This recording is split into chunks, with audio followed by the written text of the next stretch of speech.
What if the universe wasn't watching us, but dreaming us? And what if that dream just woke up? Calling one crew member by name, the Astryx drifted through the dark flows of post-drift space, its hull still trembling from the fractures of the remembering planet. No one spoke. No one slept easily. The echoes of memories, those that were theirs, and those that were not, still clung to the walls like dust that refused to fall. But exhaustion eventually claimed them. One by one, the crew succumbed to sleep. And that was when it began. Not with an alarm. Not with a broadcast. Not with a technical anomaly. But with a dream. At first it was soft, like a warm ripple running across the unconscious mind. A distant vibration. A faint hum. Almost comforting. Then the images surged, flooding every sleeper on the Astryx at the exact same moment, synchronized as if guided by a single hand. A star appeared before them. Not a burning sphere of plasma. Not a roaring furnace of nuclear fire. But something far more impossible. A star that dreamed. Its surface wasn't chaotic flame, it was shifting like a living thought. Colors pulsed in perfect rhythms, spiraling outward like patterns in cosmic sand. Streams of light curved into shapes that resembled memories, memories the crew had never lived, yet felt as if they belonged to them. The dream deepened. They saw battles fought before the first galaxy spiraled into form. They saw civilizations born in silence, rising like sparks from cosmic dust. They saw star nurseries glowing like cosmic orchards, entire clusters blooming with young suns. Then the visions darkened. They watched a civilization collapse beneath its own ambition, its star dimming as if mourning. Another world shattered in an instant, its last heartbeat echoing across the void. Light folded in on itself. Time trembled. The dream star wept in colors no spectrum could define. And at the center of it all, Lyra. Standing on a surface that did not, and could not, exist. She stood atop the star, unburned, untouched, as though its fire parted for her. The star pulsed in recognition, bending its surface around her feet like a living cradle. She reached out with a trembling hand, and the star answered with a surge of blinding brilliance. The crew awoke simultaneously, gasping, choking, drenched in cold sweat. Lyra shot upright in her bunk, heart pounding in a rhythm too exact to be coincidence. Her breath came in shallow bursts. Her skin glowed faintly with residual light, fading like the last embers of a dying flame. "Lyra," she whispered into the darkness, her voice shaking. "Lyra, something's wrong." The captain arrived within seconds, as did Arion and Nova. The medbay lights flickered on, revealing the same haunted look in every pair of eyes. "You saw it too," Lyra said. Arion nodded stiffly. "We all did." He moved to the nearest console, fingers trembling as he activated the latest sensor logs. "During the dream," he said, "we registered an energy spike, origin unknown. The frequency matches no star, pulsar, or artificial tech. But the direction is clear." Nova leaned closer. "Where did it come from?" Arion swallowed. "A star. One we've never mapped. The system shouldn't even exist, it's outside navigational charts, deep in the fractal dark." Lyra frowned. "Stars don't send psychic transmissions." Arion turned the display. The waveform was visible, pulsing like a heartbeat. "This one does." Lyra gripped the side of her bed, steadying herself as a fresh pulse echoed through her blood. Her chest ached, not painfully, but rhythmically, like someone else's heartbeat was beating inside her. "Lyra," Lyra whispered. "It's calling me." Lyra shook her head. "Lyra, listen. Whatever this is, it's manipulating your mind." "No," Lyra's voice firmed. "This isn't an attack. It's reaching out. It was dreaming us. It showed me a place, on its surface. It wants an audience." Rai stepped forward, arms crossed. We barely escaped a planet that remembers entire civilizations. Now a star wants to talk. This is insane. Insane or not, Arion interrupted, the signal is intensifying. If we ignore it, the pulses might damage our neural patterns. We're already partially synchronized. The lights flickered. A soft vibration hummed through the ship, gentle, rhythmic, unmistakably alive. Everyone froze. Arion glanced at the monitors again. The reading spiked. It's escalating, he whispered. It's aware we're awake. Lyra looked at Lyra, the faint glow around her chest syncing perfectly with the pulse on the sensor display. It's bonded to her, Nova breathed. Lyra looked up slowly, fear mixing with wonder. Her voice trembled. I think this star remembers me. Lyra straightened, taking command. Prepare the Astryx. We're charting a new course. Rye's eyes widened. You're taking us toward the psychic star. Lyra nodded once. If it wants us, if it wants her, we need to know why. The hum deepened, resonant, almost like gratitude. The star, alive, dreaming, ancient, waited somewhere in the uncharted dark. And it would not be ignored. The star dream's signal had begun. The Astryx drifted out of the rift like a wounded animal, engines dim, hull trembling, and every crew member still shaken from the remembering planet. But the moment real space returned, another force seized them. A pull. A direction. A beacon that wasn't made of light or gravity. But memory. Lyra stood at the forward viewport, her hands trembling as a new star grew in the distance, bright, white gold, pulsing like a living heart. Arion ran the scans twice. Then a third time. This is Eldrani's 4, he confirmed. At least, what should be Eldrani's 4. But the readings didn't match. The star at the center of the system was wrong. Its corona didn't swirl like plasma. It spiraled.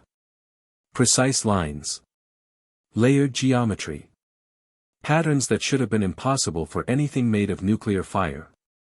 Orion leaned over the console, zooming in as far as the cameras allowed. Those aren't sunspots, he whispered. Look. Look closer. The spirals sharpened. Became glyphs. Symbols of looping arcs and intersecting strokes, like letters written by a civilization that had no concept of time. Lyra stepped forward. Her breath hitched. They were the same symbols she'd seen inside the remembering planet. The same symbols etched into the forgotten architect's chamber. The same symbols she traced in her dreams as a child. Her voice cracked. I've seen these before. Arion turned toward her, uneasy. Lyra, that planet manipulated memories. You can't trust. I'm not remembering, she said. I'm recognizing. The ship jolted. Not violently, more like a hand touching the Astryx, testing its shape. Testing them. Captain Wren steadied himself. Status? Orion's eyes widened. We're inside a field. It's not magnetic. Not gravitational. His voice dropped to a whisper. It's temporal. Outside the windows, the void changed. Shards of shimmering structures drifted past the hull, pieces of frozen moments. Lyra watched a fragment float by, two Eldranian ships locked in a moment of ancient battle, unmoving, silent, preserved like insects in amber. Another drifted past, a city collapsing, frozen mid-fall. Another, a child laughing, suspended in a bubble of golden haze. Memories, Lyra whispered. We're flying through someone's memories. Not just someone. Something. And the star pulsed again, once, twice, like a heartbeat recognizing her presence. Wren narrowed his eyes. Look. Ahead. Orbiting the star was a station, crystalline, fractured in half, but still humming with a faint inner glow. Its architecture resembled nothing human, nothing Eldranian. It looked grown, not built. as though the star itself had shaped it. Lyra felt a tug behind her sternum, as if invisible fingers had hooked into her heartbeat and were leading her forward. She pressed a hand against her chest. "It wants me to come closer." Arion stepped toward her, concerned. "Lyra. You're not thinking clearly." "I'm thinking exactly clearly." She pointed toward the station. "That place knows me." The Astryx drifted closer without using thrusters. The field around them guided the ship with the precision of a surgeon moving a scalpel. The closer they came, the more the symbols on the star shifted, rearranging themselves in spiraling loops that formed a sequence. A sentence. A greeting. Lyra didn't know how she understood that, but she did. As they approached the crystalline station, its exterior lit up, one panel at a time, like a giant waking from a very long sleep. The light ran along broken edges, reconstructing invisible circuits, repairing itself with shimmering filaments of energy.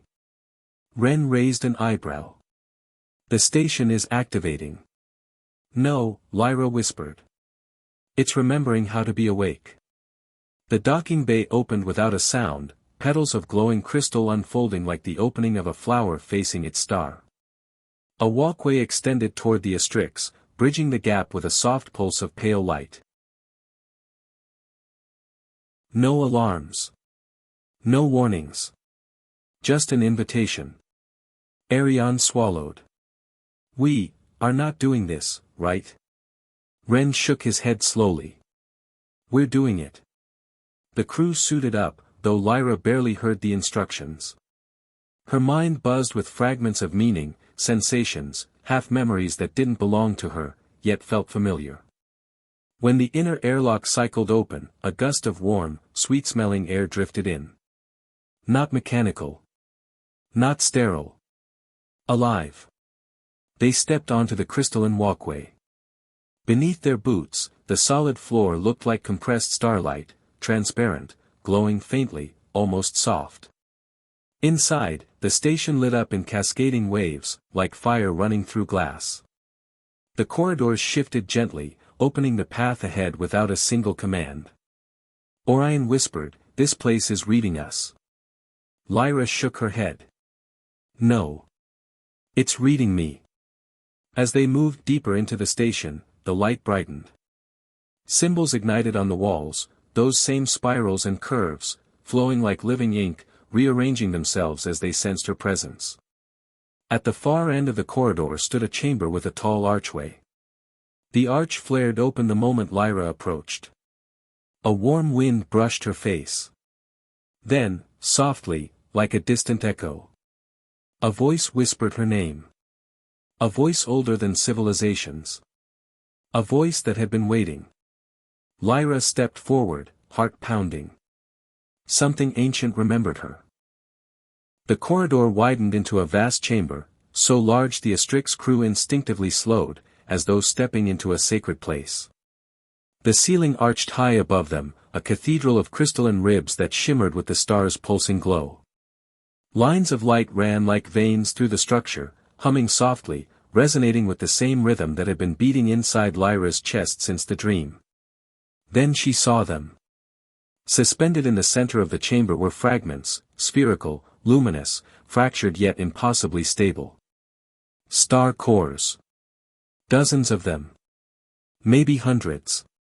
Each floated with serene gravity, slow-spinning lanterns made of shattered fire. Arion exhaled. "These are suns. Dead ones." Orion corrected him in a whisper. "No. Not dead. Just, held. Held in memories." Every core emitted faint projections, holograms formed from glowing plasma threads. As the crew moved closer, the images sharpened. A civilization harvesting solar flares as energy. Another forging its cities from condensed starlight. A third building temples around their sun, worshipping it as both a god and a machine. Each star core was a memorial. A story suspended in light. Lyra walked among them slowly, her eyes drawn to a core that pulsed in perfect sync with her heart. It flickered brighter when she approached, like a flame inhaling. Captain Wren placed a hand on his weapon instinctively. Careful. But the star core didn't explode or burn or lash out. It simply parted. The sphere of plasma opened down the middle like a seed splitting to sprout.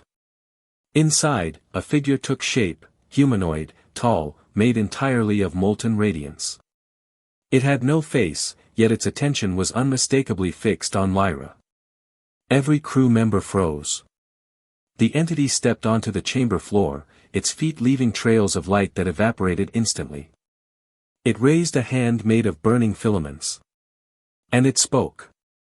Not with sound. Not with vibration. But directly, into the mind. You are the bearer of the convergence line. The words hit Lyra like a physical force. She stumbled back, breath caught in her throat. Arion grabbed her shoulder. What does that mean? The plasma being lifted its hand again, and memories burst around them, not from the star cores this time, but from some deeper well. Visions streamed through the air like liquid glass. Lyra as a child, yet not in any place she remembered.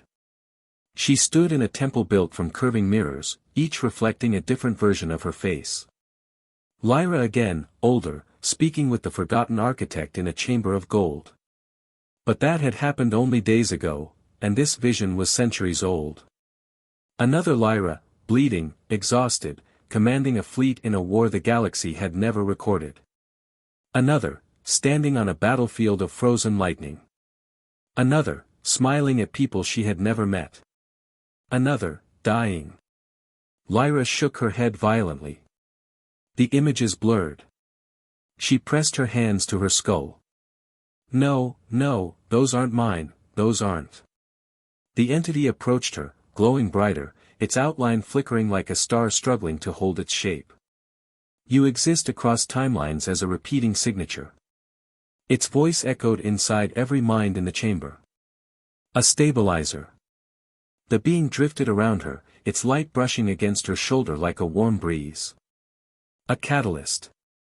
The vision shifted, Lyra opening a massive gate of crystal, Lyra shattering a dying star to save a world, Lyra negotiating peace between warring species that had never existed in her reality. And sometimes. The being paused beside her, its blazing silhouette dimming. A weapon. Lyra's knees weakened. Arion caught her before she collapsed. Her breaths came in sharp, uneven bursts. She stared at the visions, unable to look away. Those aren't me, she whispered. I've never lived any of those lives. The star being turned fully toward her. Not in this thread. The chamber chilled. Even Orion took a step back. Lyra forced herself to stand, though her voice shook. Why do I exist in so many versions? The being lifted a hand, and all visions vanished. Only darkness remained. Then a single star ignited. It wasn't a normal star. It was the star. The dreaming star. Its light cast a halo through the chamber, and the being bowed its head slightly, as though in reverence. The convergence line is a design. A repeating anchor meant to align fractured timelines. Across every version of reality, you appear as a constant. It reached out, its molten fingers hovering an inch from Lyra's forehead. You are never the same person, yet always the same presence. Lyra's throat tightened.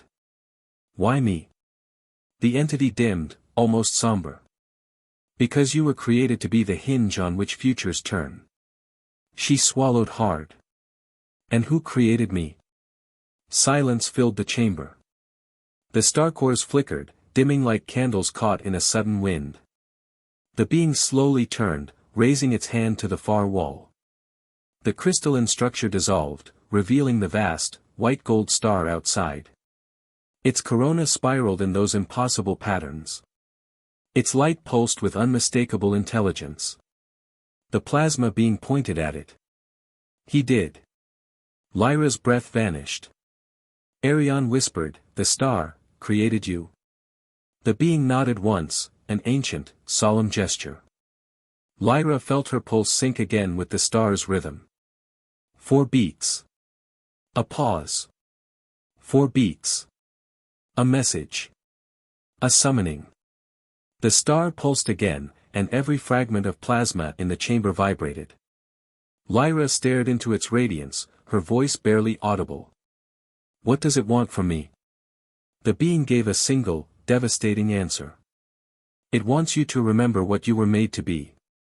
And the chamber dimmed, as if the star itself held its breath. The star being drifted ahead of them like a walking supernova, its molten form illuminating the passageways with golden fire. The deeper they followed it into the ancient station, the more the air seemed to hum, not with machinery, but with memory.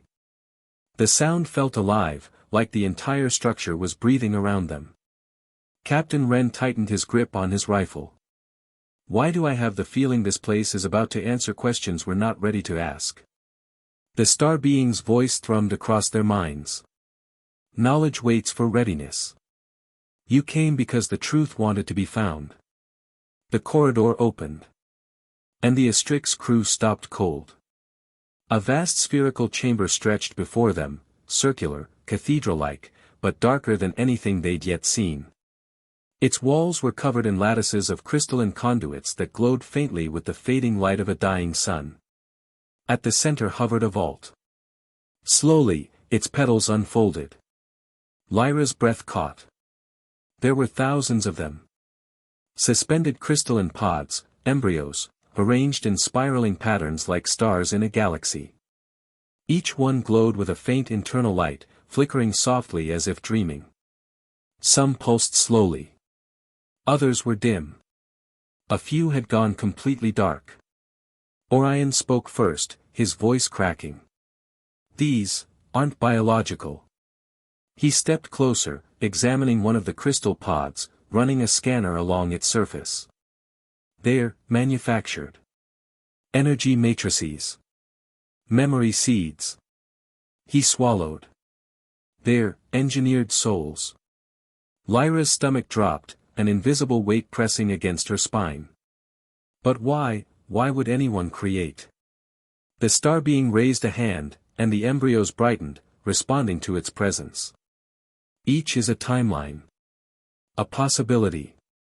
A life that might have been, or was. The chamber seemed to lean in around them. Arion whispered, "These are people." The star being didn't deny it. Then she saw it. In the center of the chamber sat a containment sphere, larger, reinforced, metallic ribs encasing a cracked crystalline core. Its surface was shattered, leaking streams of soft light like bleeding starlight. Inside it was a shape. A person. No. Her. Lyra. A younger Lyra. Sleeping. Frozen in time. Perfectly still. Lyra stumbled back so hard Arion had to catch her. No, that's impossible. That can't be. But it was her. The same face. The same jawline. The same faint scar across the eyebrow she'd always assumed came from childhood.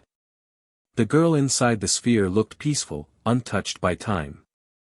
She looked incomplete. Unfinished. Lyra's voice cracked. What am I?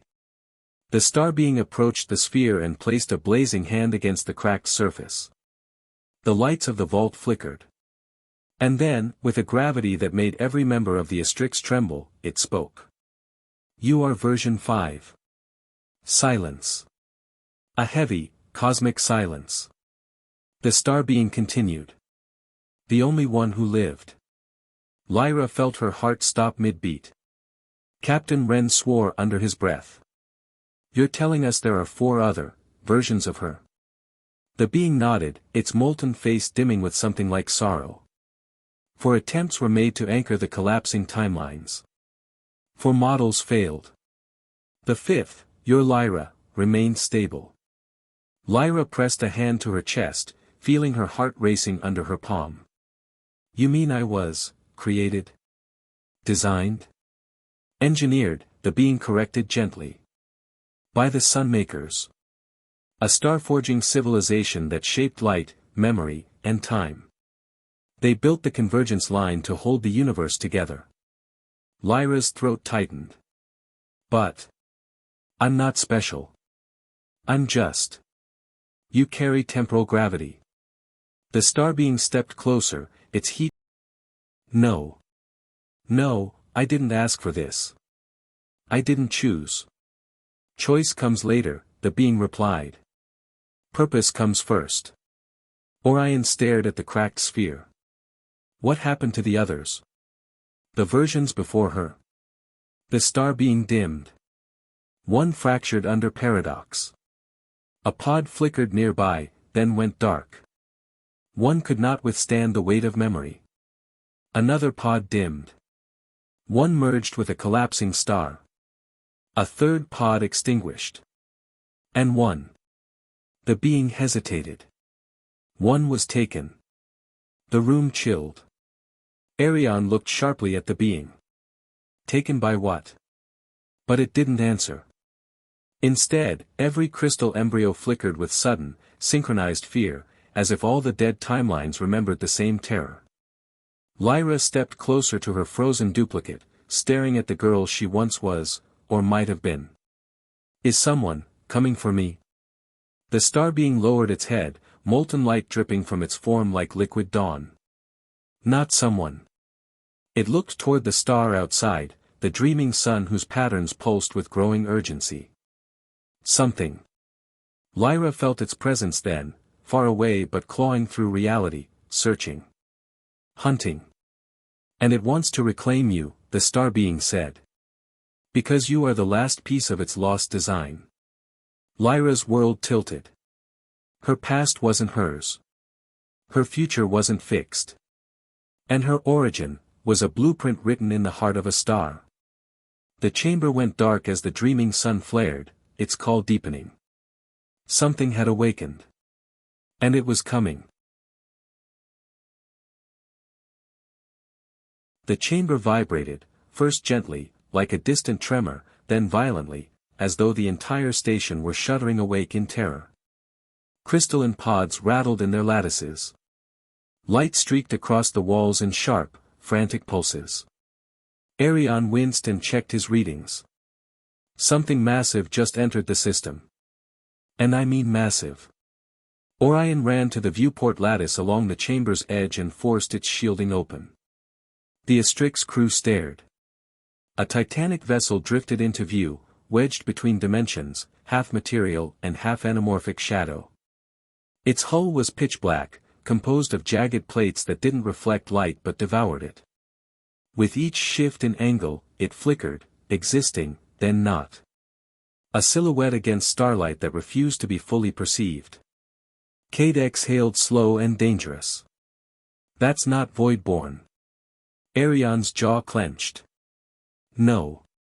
That's worse. Outside, the vessel's surface rearranged itself into sharp geometric coils, like the ribs of a vast mechanical beast. It's a temporal retrieval ship, Orion whispered. Built by the Continuum Directive, to extract unstable anomalies. The implication sank in like a drop into a void. They weren't here for the station. Not for the star. Not for the crew. They were here for Lyra.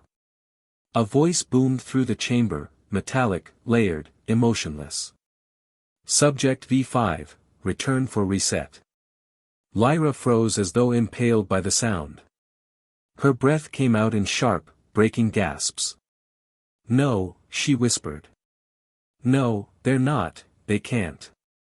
The voice repeated, louder. Subject V5. Comply. The star being stepped protectively in front of her, molten light pulsing in defiance. Captain Wren raised his weapon. Everyone get into defensive formation. We're not letting them take her. The chamber lights flickered again. And then the walls dissolved. Not physically, temporally. Not life. Something else, something designed outside the laws of physics. Temporal retrieval drones. They floated silently, their surfaces rippling with chronostatic distortion, like liquid mirrors catching flickers of alternate futures. Each one tracked Lyra instantly, turning toward her with predator precision. Cade drew his blade, a vibrating arc of antimatter edge. If they want her, he growled, they'll have to fight through me first. A drone fired a beam that phased through the chamber floor without disturbing matter, yet left cracks in the timeline itself. Orion opened fire with charged plasma. Cade lunged and sliced a drone cleanly, but its severed halves simply reformed. Talia slammed her palms onto a console. I'm rerouting power to destabilize the temporal field, they'll lose cohesion. System error, the drones intoned, adjusting effortlessly. Adaptive mode, active. Arion cursed. They're learning. Lyra stumbled backward, heart pounding like thunder in her chest. Reset initiated, the ship's voice boomed. Subject V5 must be returned to source. Her knees buckled. I won't go with them, she choked out. I'm not theirs. I'm me. The drones closed in. Out of instinct, not strategy, Lyra reached behind her and grabbed the containment sphere holding her sleeping younger self. Her fingers touched the glass. And everything stopped. The drones froze mid-air, movement suspended like insects caught in amber. Their optics flickered in confusion, recalibrating. The chamber warped with interference ripples. Arion blinked. What just happened? Talia stared at her readings, horrified. 2 versions of Lyra in the same timeline. It's creating temporal instability. Another alarm, this one from the station itself, howled through the chamber. Temporal contamination detected.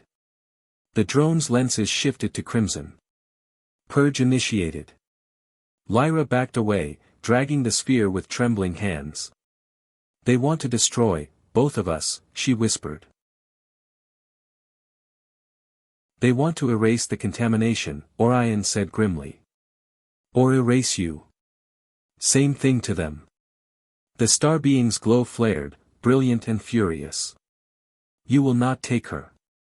The entire station lurched as the dreaming star outside the windows began to burn brighter, its corona swelling, twisting into impossible shapes. Ren shouted over the shaking. The star, what's it doing? The star being answered without turning. He is awakening. Flares erupted across the star's surface, each one pulsing with intent, not heat. Consciousness. Memory. Will. Lyra felt a wave of emotion crash into her mind, alien yet familiar. A feeling like warmth, sorrow, defiance. He knows I'm in danger, she whispered. The star flared again, the light bending around it in spirals, forming a protective barrier around the station. The drones struggled, systems glitching. Countermeasure detected, the ship's voice cried out. Dreamstar interference. Recalibrating. But the star wasn't finished. It released another pulse, a deep, resonant, soul-shaking boom of light, and the chamber trembled as if existence itself were reacting. Arion shielded his eyes. Is the star fighting them? The star being nodded. He is protecting the one he created. Lyra held tightly to the sphere containing her younger self, feeling 2 heartbeats resonate, hers and the version she was never meant to see. The retrieval ship outside began absorbing darkness from the surrounding void, preparing something terrible. Lyra swallowed hard. They won't stop, she whispered. Not until they erase me. Cade grinned sharply, lifting his blade. Then we make sure they fail. The drones surged again. The star roared. The chamber shook as the battle between cosmic creation and temporal authority erupted. And Lyra realized. This wasn't just about retrieving her. This was a war over who got to decide what she was allowed to become. The chamber fell silent. Not the silence of peace. But the silence before a universe decides to breathe, or collapse. Outside the station's fractured windows, the dreaming star convulsed, its corona folding inward, then blooming outward in molten spirals. Not heat. Not fusion. Awakening. A ring of radiant fire expanded from its equator, spinning with symbols, ancient, geometric, alive. The station trembled as if bowing. Arion whispered. What is it becoming? Lyra staggered forward, hand pressed to her chest as her heartbeat synced to the star's pulse. The world tilted. Her vision blurred. Then. The star opened. Not physically, but perceptually. A colossal, luminous eye seemed to gaze directly into the station. An iris of burning nebula. A pupil of infinite gravity. Its stare swallowed thought. And then Lyra's voice was no longer her own. It was deeper. Older. The resonance of a being that had watched civilizations rise and burn before humanity even invented fire. You are mine, it said through her lips. Soft. Terrible. Eternal. The Astryx crew stepped back, stunned but unmoving. Not their tool. Light bled through the walls, bypassing matter, igniting the chamber with impossible radiance. Not their experiment. Lyra's eyes glowed like twin fragments of starcore. You are the fifth path. The one who survives. A trembling roar, not sound, but force, rippled through the vacuum. Outside, the retrieval ship attempted to retreat, bending space around itself in desperation. Its engines screamed through 1,000 fragmented dimensions. Too late. The star blinked. A burst of starlight erupted, pure, silent, absolute. No explosion. Just erasure. The ship disintegrated in a shower of fading particles, wiped clean from the timeline. The surrounding drones quivered, melted, then evaporated like droplets flung into the heart of a sun. The star exhaled. Inside the vault, the containment sphere holding Lyra's younger version began to glow. Cracks of light spread across its surface. Lyra. Talia gasped. The sphere burst into a stream of radiant fragments that swirled toward Lyra like a reversed supernova. She felt warmth, fear, wonder, memories of a girl she never was, yet somehow always had been. The younger Lyra dissolved into her. Merging. Aligning. Completing a loop she didn't know was broken. Information flooded her mind. For failed versions. For lost paths. For echoes of lives she never lived. And then. Truth. A truth that resonated so deeply she nearly fell to her knees. The convergence wasn't about Selim Varian alone. Nor the architects. Nor the rift. Nor the void born. Nor the memories carved across the galaxy. It all began with her. Lyra wasn't the chosen one. She wasn't a prophecy. She was the origin point. The stabilizer that every timeline leaned on. The spark from which every possible future branched. The dreaming star dimmed, returning to a quiet glow, its task complete. The sentient eye faded. Lyra stood trembling, her body faintly radiant, her mind expanded to the shape of destiny. I know what I am now, she whispered, voice barely holding together. Cade stepped beside her, eyes softening for once. And what's that? Lyra looked to the star. The first thing in the universe that ever knew her name. A beginning.